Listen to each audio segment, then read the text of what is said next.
Inlet boxes and their locking connections can be tricky sometimes, especially if you're a novice to the electrical world. Inlet boxes most often come with locking mechanisms so the power can stay connected in extreme circumstances.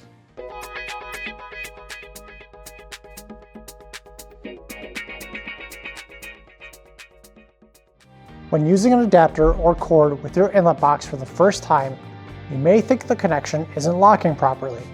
You may think the connector is all the way in, but for fresh inlet boxes and cords, the connection can be extra tight. Line up the pins of the plug with the terminals of the connector perfectly and push in. Do not twist while pushing.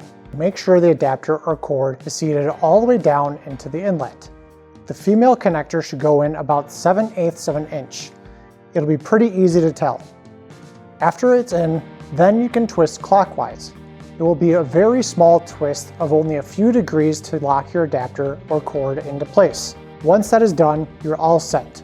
Please note that locking connections absolutely need to be locked whenever in use to prevent overheating and accidental disconnection. When the prongs aren't locked in correctly, there can be extra resistance which can lead to overheating and eventually burning. We hope this helped you understand locking connections. Don't forget to like and subscribe for more power cord tips and solutions. Thanks for watching.